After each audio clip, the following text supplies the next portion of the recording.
আসা হলো ঠিকই বলেছেন। আমি জাস্ট একটু আলোচনা করতে চাইছি যে আমরা হঠাৎ এখানে এসে গেলাম কি উদ্দেশ্যে নিয়ে, কোন একটা নিশ্চয়ই তো কোনো কারণ আছে। আমি কলকাতা থেকে এসেছিলাম মহাদেবের ওখানে, ওখান থেকে আপনাদের এখানে চলে আসলাম। সে কারণটা হচ্ছে যে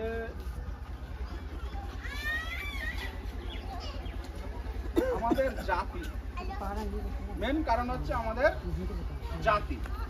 আমরা কোন জাতি থেকে আসি আর সেই জাতিতে আমাদের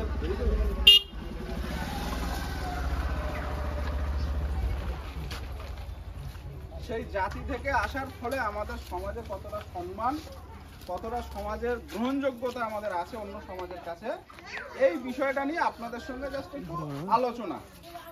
আপনারা আপনাদের সমস্যার কথা আমাকে বলবেন, আমরা আরো কোথায় কোথায় কি সমস্যা হচ্ছে, যেহেতু আপনারা আপনাদেরও আত্মীয় স্বজন বিভিন্ন জায়গায় আছে এবং আমরা কলকাতা থেকে পশ্চিমবঙ্গের আরো বিভিন্ন জায়গায় এই আমাদের সমাজ নিয়ে, জাতি নিয়ে, আমাদের ইতিহাস নিয়ে ঘুরে বেড়ানোর সোর্সে এই কাজে সবার থেকে কিছু কিছু শোনার ফলে যে অভিজ্ঞতাটা এসেছে, সেই অভিজ্ঞতাটাই আপনাদের সঙ্গে একটু শেয়ার করতে চাই।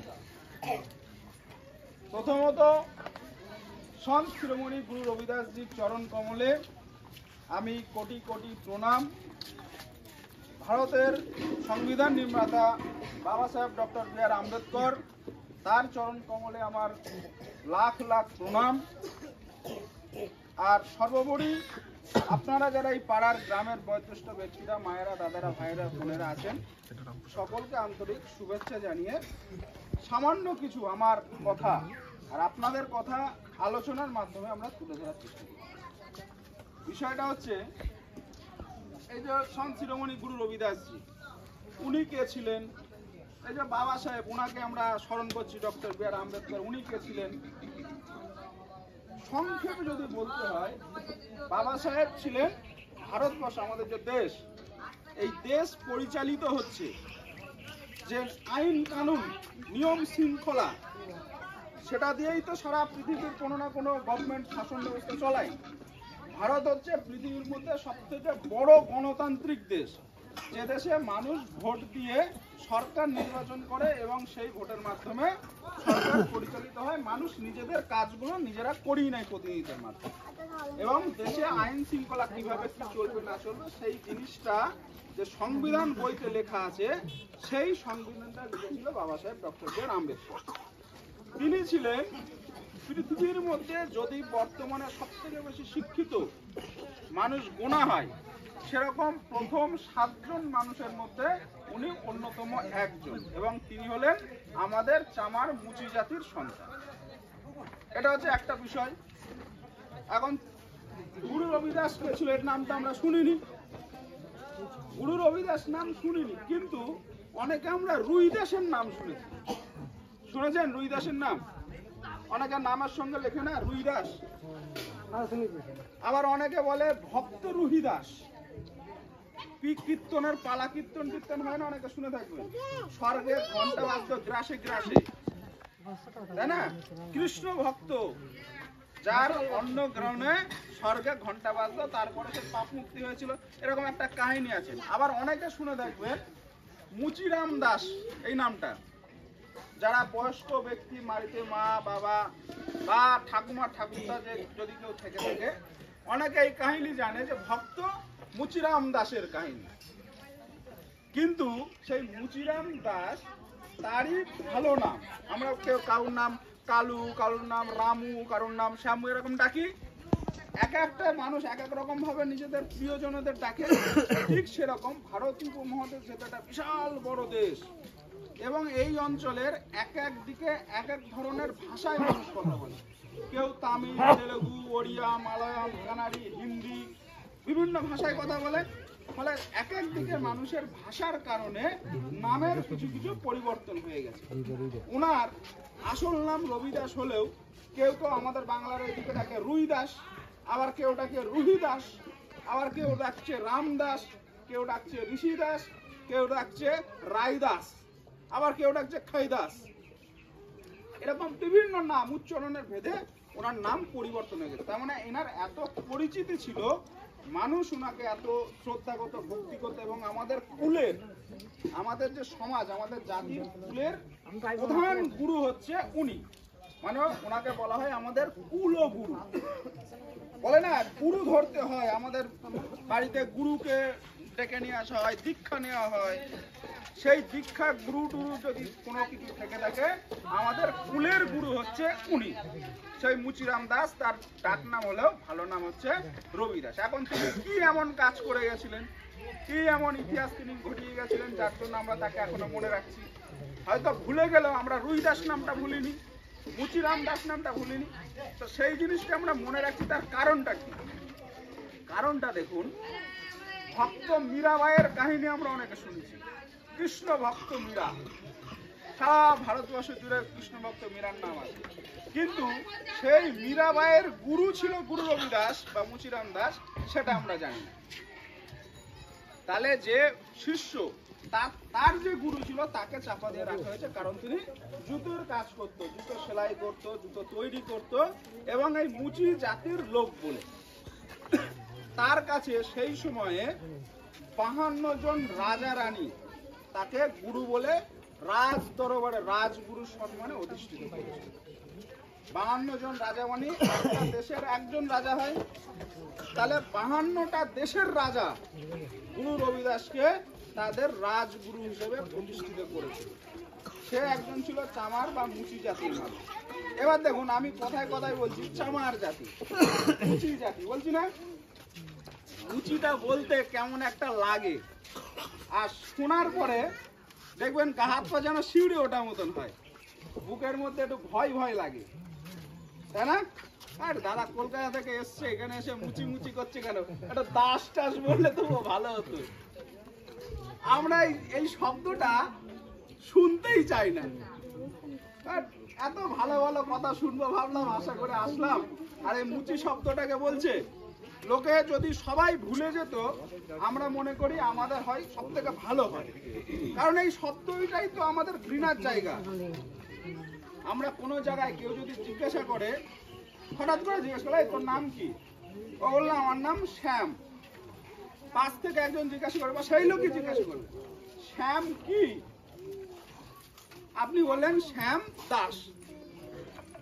এইবারে দাস শোনার পরে সে লোক আবার জিজ্ঞাসা করবে কি দাস তোমরা। তার মানে ও শুনতে চাইছে তোমরা মুচি না অন্য কোনো সূচি। যদি তুমি মুচি হও, তাহলে তুমি যত বড় শিক্ষিত হও, যত টাকা পয়সার মালিক হও না কেন, যত গাড়ি বাড়ি ধন সম্পদ থাক না কেন, তার চোখে তোমার নজর, তোমার সম্মান একদম নিচে, পায়ের তলায়, তোমার গ্রহণযোগ্যতা নেই।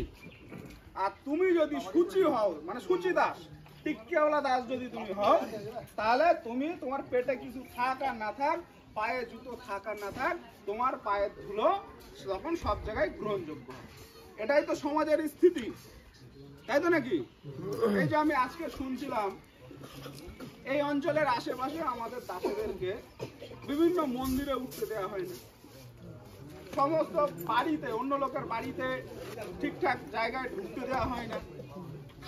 খাওয়া ওই বাড়িতে বসে নিমন্ত্রণ করে খাওয়া তো দূরের কথা, অনুষ্ঠান বাড়িতে গেলে অনেক সময় দেখা গেল পাতা টাতা ফেলে দিয়ে আসার ব্যবস্থা করতে হয়, তাই না? তো আমাদের জাতিকে সবাই ঘৃণা করে, ছোট করে থাকে। তাহলে আমাদের কি আছে? আমাদের জাতির গর্ব করার মতো কিছু কি আছে? কিছু নেই আমাদের, যার জন্য আমরা মাথা তুলে বলতে পারি না। আমাদের মানুষ বিভিন্ন জায়গায় নেই, আমরা মনে করি আমরা দুর্বল, আমরা যদি এর বিরুদ্ধে কিছু বলি তাহলে তারা আমাদের উপরে চড়াও হতে পারে, মারধর করতে পারে, সমাজ থেকে আমাদেরকে বহিষ্কার করে দিতে পারে।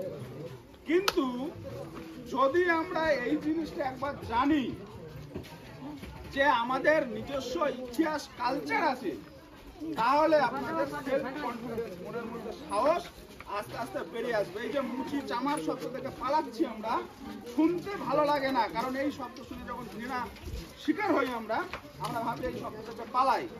তাহলে এই মুচি চামারদের কি ইতিহাস আছে? এখন আপনারা মনে করছেন আপনারা কেউ স্কুলে যাননি, পড়াশুনো করেননি, বইতে লেখা নাই, আমরা জানবো কি করে? আচ্ছা, সাধারণ একটা জিনিস মনে মনে ভাবুন তো, আপনারাই উত্তর দিবেন যে আমরা আজ থেকে মনে করুন 30,000 বছর আগে যখন এই জামা কাপড় এইসব পোশাক টোশাক আবিষ্কার হয়নি, সুতো আবিষ্কার হয়নি, তখন মানুষ কি পরতো? সাধারণ বুদ্ধি, আপনাদের স্কুলে যাওয়ার দরকার নেই। মানুষ কি পরতো? জামা কাপড় তো ছিল না, তাহলে এক করতে হবে গাছের পাতা দিয়ে, আর না হলে কোনো গাছের ছাল দিয়ে, এইসব দিয়েই তো সেই বনে মাদারা দেখেনি টিভিতে পাতা ঝুলিয়ে দিয়ে ঘুরে বেড়াচ্ছে, এইরকম ছাড়া উপায় ছিল না।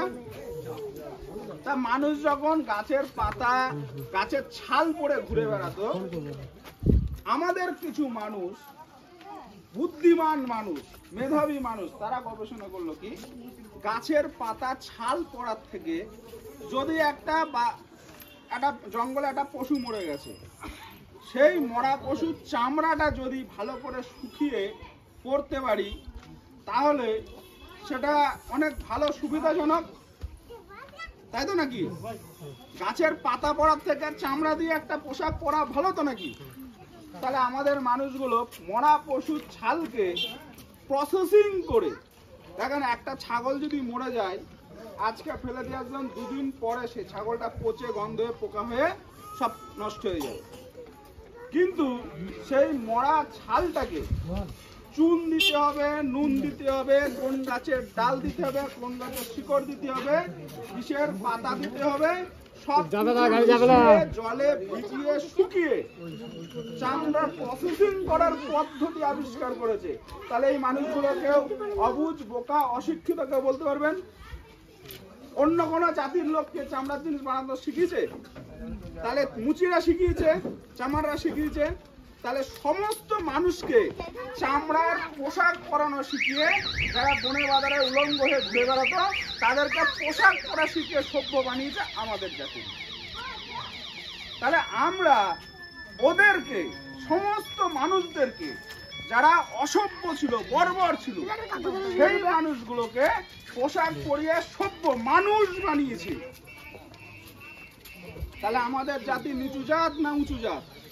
কি মনে হচ্ছে আপনাদের? ভাবুন, শুধু চামড়া দিয়ে কি পোশাক হয়েছে? আজকে আমি যে জুতোটা পরে আছি, যদি চামড়ার জুতো আবিষ্কার না হতো, আমাদের পূর্বপুরুষরা যদি চামড়ার জুতো আবিষ্কার না করত, তাহলে খালি পায়ে বনে জঙ্গলে ঘুরে বেড়াতে হতো। কি মনে হচ্ছে? হতো তো নাকি? সাধারণ বুদ্ধি স্কুলে যাওয়ার দরকার নেই। খালি পায়ে জঙ্গলে গেলে কখনো কাঁটা ফুটবে, কখনো সাপে কামড়াবে, কখনো বিভিন্ন ভাবে ইনফেকশন হবে, পায়ে পোকা টোকা হয়ে যাওয়ার সম্ভাবনা থাকে। তাহলে আমাদের মানুষ চামড়া দিয়ে জুতো পরানো শেখালো, আর আজকে তারা বুট পরে আমাদেরকে ছোট জাত, নিচু জাত বানিয়ে। মাথায় ব্যাপারটা বোঝা যাচ্ছে কি হচ্ছে? আমাদের মানুষ বিভিন্ন ধরনের বাদ্যযন্ত্র বানালো, ঢাক বাজাচ্ছে, ঢোল বাজাচ্ছে, খোল বাজাচ্ছে, ডুগি তবলা বাজাচ্ছে, তবলা বাজাচ্ছে। তাহলে যাবতীয় চামড়ার যে কোনো সরঞ্জাম গান বাজনার আবিষ্কার করেছে আমাদের মানুষ। একটা ঢাক যখন বানালো, একটা খোল যখন বানালো, দুই দিকে চামড়া লাগিয়ে দিয়ে কি এটা খোল, এটা ঢাক হয়ে গেল? নাকি সেই খোলটাকে, সেই ঢাকটাকে কিরকম ভাবে কোন ছন্দে মারলে সেটা সুন্দর একটা সুরেলা আওয়াজ দেবে, ঢাকের একটা সুর আসবে, তবে তো মানুষের মনে গিতবে সেই শব্দটা। সেটাকেও বানিয়ে দিয়েছে আমাদের মানুষ। তাহলে এরা বুদ্ধিমান, মেধাবী মানুষ ছিল। তাহলে আমাদের মানুষ যখন এত কিছু ছিল, আর চামড়ার সমাজে এত চাহিদা ছিল, তাহলে আমাদের মানুষের টাকা পয়সা, অর্থ সম্পদ ছিল।